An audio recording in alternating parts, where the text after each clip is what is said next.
दक्ष एक खुशमिजाज और जिज्ञासु लड़का था।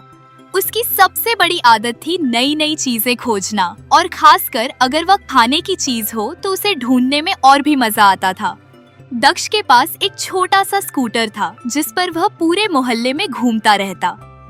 एक दिन जब दक्ष अपनी दादी के पुराने किताबों के ढेर में खेलने के लिए गया तो उसकी नजर एक अजीब सी पुरानी किताब पर पड़ी।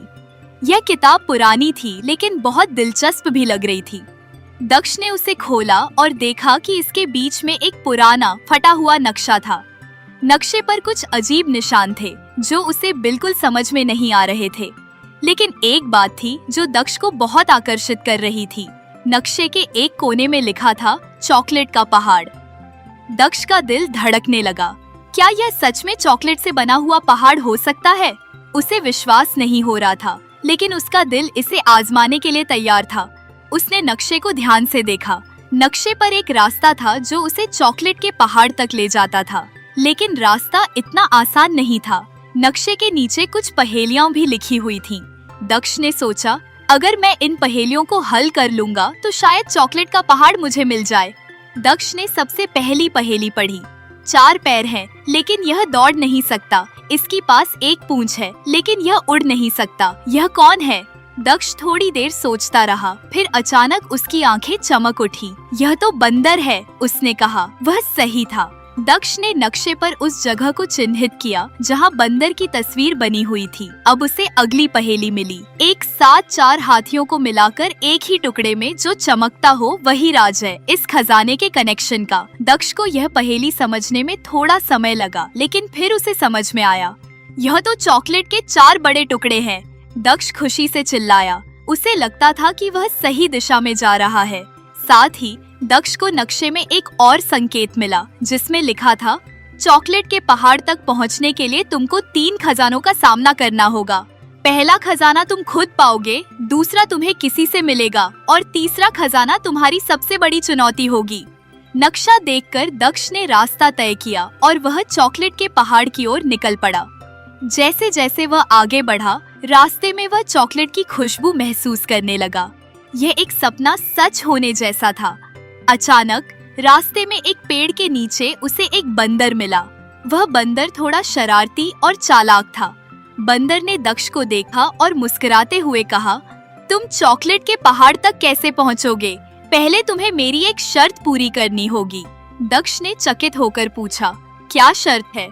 बंदर ने हंसते हुए कहा, तुम मुझे एक पहेली हल करके दिखाओ। अगर तुम सही जवाब दोगे तो मैं तुम्हें आगे जाने दूंगा। अगर तुम गलत हो गए तो मैं तुम्हारे रास्ते को रोक दूंगा।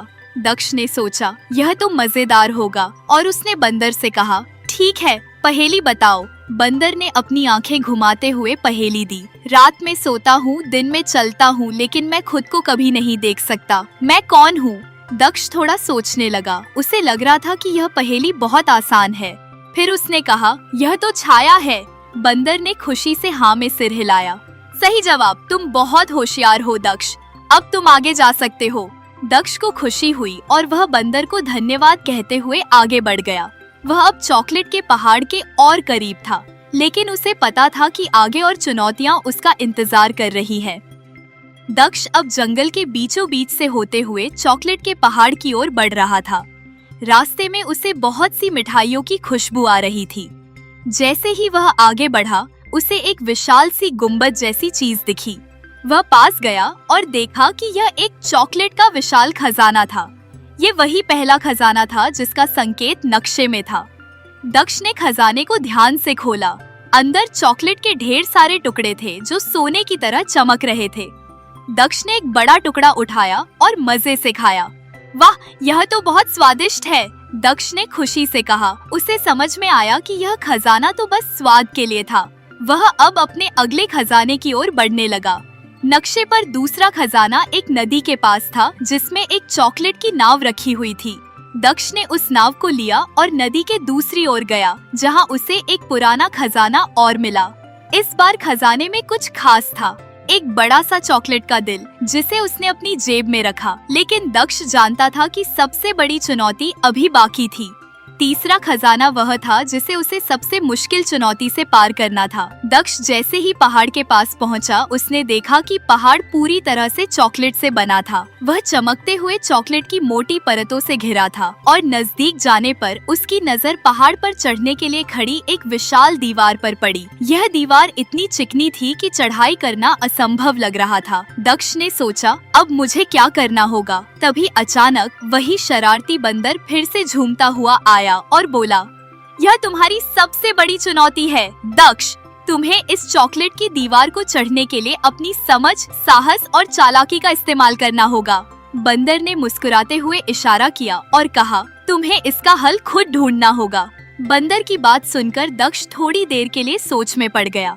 फिर उसने दीवार को ध्यान से देखा। उसने पाया कि दीवार के कुछ हिस्से थोड़े उभरे हुए थे। उन पर चॉकलेट के टुकड़े फंसे हुए थे। दक्ष के दिमाग में एक तरकीब आई। उसने अपने साथ लाई हुई रस्सी निकाली और उन टुकड़ों का सहारा लेते हुए चढ़ाई शुरू की। चढ़ाई मुश्किल थी, लेकिन दक्ष का हौसला और भी मजबूत हो रहा था। जैसे जैसे वह ऊपर चढ़ता गया, उसे दीवार पर छिपे हुए और भी सुराग मिले। उसने उन सुरागों का इस्तेमाल किया और आखिरकार वह चोटी तक पहुंच गया। चोटी पर पहुंचकर दक्ष ने जो देखा वह उसकी आंखों के लिए किसी जादू से कम नहीं था। हर तरफ चॉकलेट के पेड़ थे, चॉकलेट की नदियां बह रही थीं, झीलें भी चॉकलेट से भरी थीं और रंग बिरंगी मिठाइयों के पहाड़ थे। हवा में भी मीठी खुशबू घुली हुई थी। यह जगह एक जादुई दुनिया की तरह लग रही थी। दक्ष ने देखा कि वहाँ एक बड़ा सा चॉकलेट का महल भी था, जहाँ से चमकीले रंगों की रोशनी निकल रही थी। महल के दरवाजे पर लिखा था, यह चॉकलेट का खजाना केवल उन लोगों के लिए है जो इसे दूसरों के साथ साझा करना जानते हैं। दक्ष ने देखा कि उसी चॉकलेट के महल के पास एक पेड़ था जिसमें बड़े बड़े चॉकलेट फल लटके हुए थे। दक्ष ने एक फल तोड़ा, लेकिन उसने उसे खाया नहीं। इसके बजाय उसने पेड़ के नीचे बैठकर अपने दोस्तों और परिवार के बारे में सोचा। यह चॉकलेट का खजाना तो मैं सबको साथ मिलकर शेयर करूंगा, उसने कहा। असली मजा दूसरों के साथ खुशियाँ बांटने में है। दक्ष ने उन चॉकलेट के टुकड़ों को अपने दोस्तों और परिवार के लिए रखा ताकि वह सब मिलकर इस जादुई यात्रा का हिस्सा बन सके। जब दक्ष अपने गांव वापस लौटा तो उसने अपनी इस यात्रा की कहानी सबको सुनाई। गांव के सभी लोग चकित और खुश हुए। उन्होंने दक्ष की बहादुरी और दयालुता के लिए उसकी खूब प्रशंसा की। सीख: यह कहानी हमें सिखाती है कि खुशियाँ बांटने से बढ़ती है और असली मजा अपनी खुशी दूसरों के साथ बांटने में है। साहस, समझदारी और दूसरों की खुशी में अपनी खुशी ढूंढना ही सच्ची सफलता है।